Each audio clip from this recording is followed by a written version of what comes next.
Welcome, everyone. My name is Dave MacLeod. I'm the president, one of the co-founders over here, and the chief product officer at ThoughtExchange. Joining me is Dr. Quintin Shepherd, probably a familiar name for several people on this call.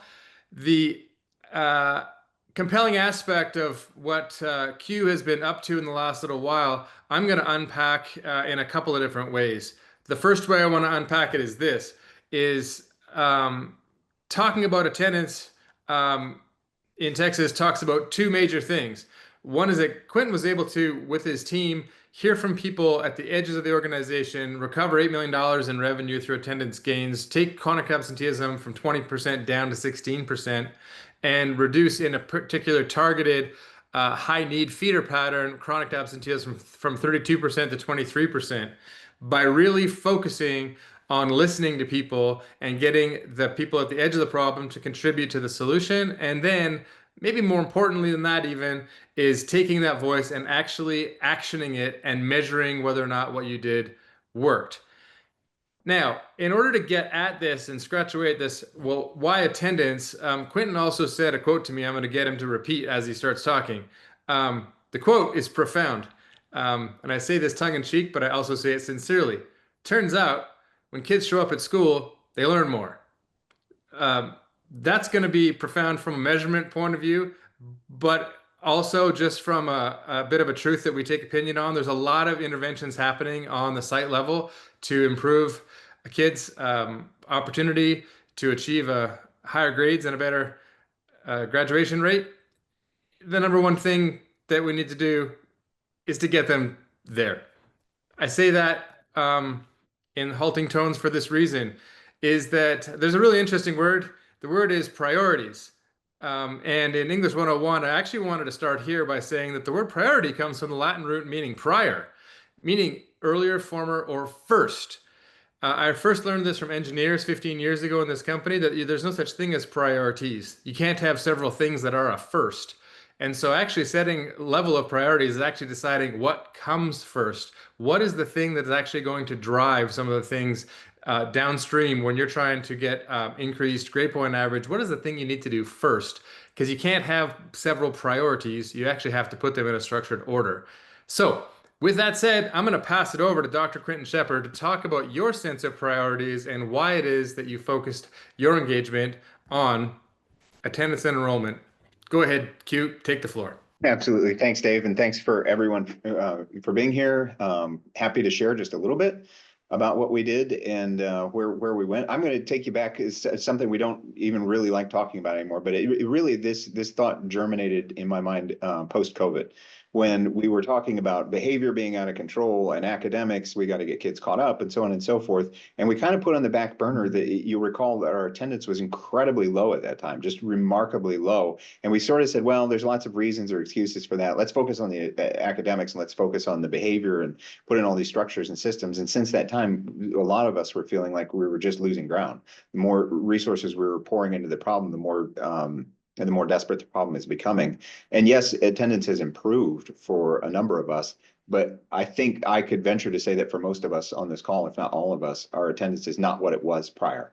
It was not what it was before BC, if you will. And so then the question becomes, well, okay, let's focus our priorities on improving student achievement, right? That's all of us is our priorities. Let's focus our priorities on keeping kids safe. Sure. Check that box too. As Dave just said, if everything's a priority, nothing's a priority. And then you come back to this like basic truth that if the kids aren't present, they can't learn, right? If they're not present, they can't learn. And for us in Texas specifically, and I know there's a handful of people who aren't from Texas on this call, but for those of us in Texas specifically, we know that if kids aren't in school, we do not get to claim them for funding purposes. And so it hurts our bottom dollar. It hurts student achievement outcomes. And so we decided last year here in Pflugerville that we were going to make a very, very concerted effort, took sort of a unique approach to how we did it, and specifically tackle not just attendance overall, because that's like shooting a shotgun at the wall and hoping you hit something, but to specifically target the unexcused chronic absenteeism rates. And you heard Dave say this, what we saw in the course of 1 year was overall, we saw chronic absenteeism drop from 20% to 16% in 1 year. But the notable stat in all of that is that our highest need feeder pattern schools, so the elementaries, middle, and high school in the highest need part of my district, we saw a reduction from 32% chronic absenteeism all the way down to 23%. And there's a 9% swing in unexcused chronic absenteeism rates, which was huge. I think is a big part of the reason why when we look at our accountability scores that were just recently released, we had a total of 13 campuses jump 1 letter grade. We had 5 campuses jump 2 letter grades. All 5 of those campuses that jumped 2 letter grades were all in the feeder pattern where this chronic absenteeism issue was addressed. So the data just kind of falls on top of itself about like, this is just a good approach and it just makes sense for kids.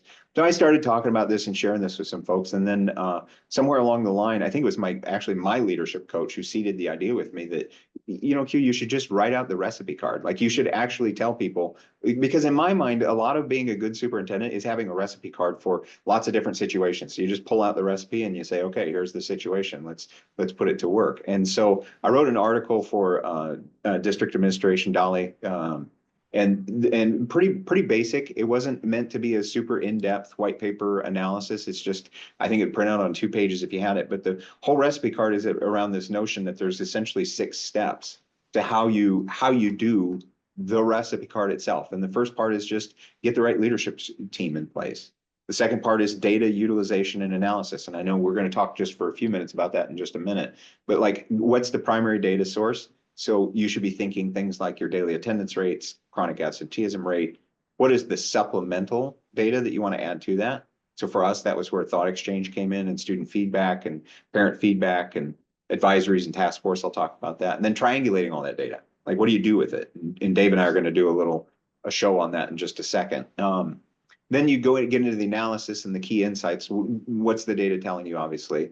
And the level of what I always like to say for any good coach, and we all know this because we've been coaching people our whole lives, the level of specificity in your gap analysis plan determines the quality of your practice, which is the best predictor of your success.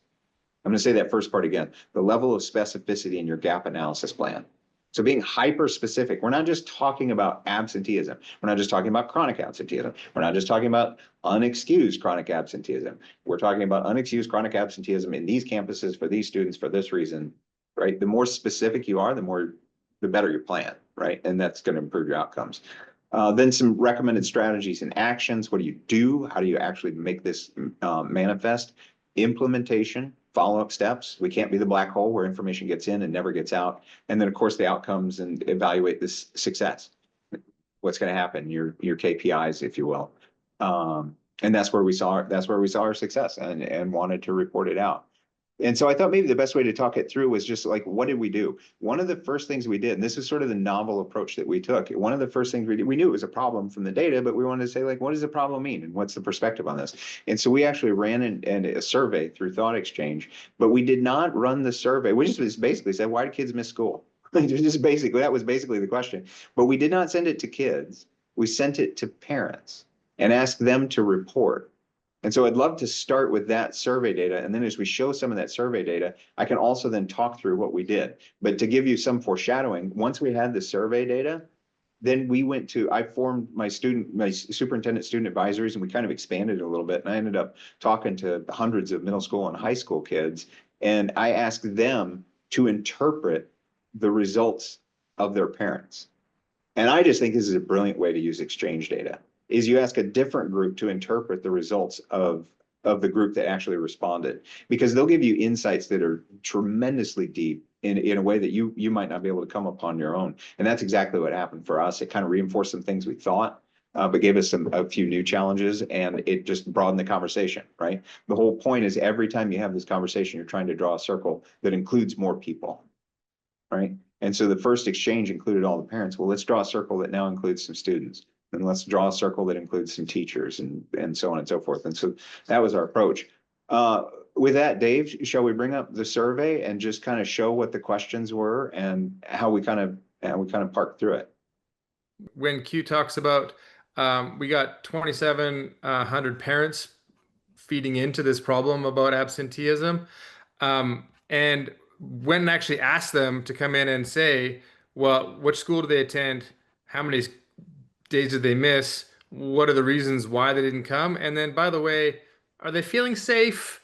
If they're finding that they're not attending, what are the reasons why maybe that they're not attending? So this is like having a conversation at scale to get to the heart of the matter. I Wait, just want to before you go actually on, double. before you go on, could you hone in on question 6 for just a minute? Okay, sure. Just to give the folks on the call a sense of like why this data seems so simple, but it's really not. Like obviously, when you ask parents what are the main reasons for child's absence, illness, great. So the natural response is we're going to put in air filters and sanitizer and get kids to wash their hands. But the real interesting part to me is in the data that follows. 18% said family responsibilities. 1 in 5 is saying family responsibilities is actually what it is. Oh, that's interesting. I wonder how those parents define family responsibilities. I know how I define it, but I'm not going to superimpose my will on this group. And the same thing you can look at safety down there, I think was 8%. Mental health was 8%. And I thought that was really interesting because safety was 4%. So actually mental health was twice as likely to keep students from coming than bullying and safety. And that surprised me. I didn't expect that to be true. And so then this is what I meant earlier when I sort of foreshadowed a few minutes ago, taking that conversation to our kids and saying, help me unpack it. What does family responsibilities mean to you? And to allow them to start talking and even brainstorming things that we should be doing as a district that could help them, or the difference between mental health and safety at school. And that's why we asked the safety related follow-up question. But then, of course, you've got the advisor tool. So I just want to end here. I just want to say that if you've asked people, well, you've asked parents if you find it difficult to attend regularly, what are the reasons why it's challenging? Um, and now you've actually looked into your high schools and we want to identify some core concerns. Um, and this is for those of you that are unpacking this, Q's team is basically saying, here's some areas. Yes, health came up, um, but there's other school environment concerns. There's mental health concerns that are being floated from people, and there's also transportation concerns. And how do we have a conversation now out with those focus groups to help drive the real impact inside those feeder schools? I just want to show you an example of taking some data, looking in, honing in on some verbatims coming from individuals, using AI to leverage that so you can do it instantaneously, and then having conversations back with people so you can implement real change. So maybe Q, you want to sort of, I'd be curious for you to sort of wrap this up and how you're talking about when you're driving the actual change in your district. What did that look like from a cadence of those teams? The recipe card is in the chat where you can look at it, but what did the actual teams look like that were trying to drive the actual change in attendance behavior? How did they do that? Yeah, so I would say two things about that. The first, I'll come back to the teams. Remind me to come back to the teams. But the other thing that, like, what actually drives change in a district, it is not the data. It is not the superintendent issuing an edict. It is none of that. It's not the exchange. It's none of that. What actually drives change, and we forget this as leaders, is stories. People are moved by stories.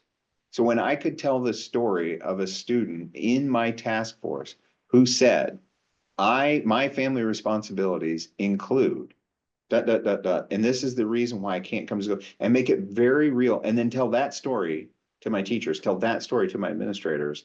It now makes it personal, and they can picture that student. And then people, because it's not the number, they don't care. They don't care that we're going to raise money for our school district to pay teacher raises. They don't care that chronic absenteeism goes. They don't even care that the scores are going to go up. I think at the end of the day, it's like I shouldn't say they don't care. I don't think that moves people to action. I think what moves people to action is stories. And so you harvest those stories either through the exchange or through the task forces. So who are the key leadership teams? It's going to be different depending on the size of the district, of course. But for us, we had 3 district leads. So we had our chief of schools, assistant superintendent, and then our director of student affairs, who were really the point people. Then, of course, you got your campus teams. That's the principals, the counselors, the attendance clerks, and the social workers.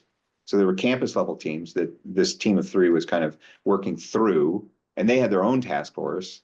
And then we had a district level task force, educators, students, families, community members. And so that was sort of the hierarchy in that particular group. And then concomitant with that, I was doing my superintendent student advisory group as well, and spun this up as an additional conversation within that group. And it expanded from there. So we ran sort of concurrent tracks on the conversation that we were all having. And again, it's the priority. everybody knew this was the priority. This is what we talked about. This is what we were constantly communicating about. This was the superintendent out meeting and the team out doing, and we put it on our board reports and so on and so forth. And so that was the structure that worked for us to keep this thing moving forward and to continue it even into this year and expand it even further.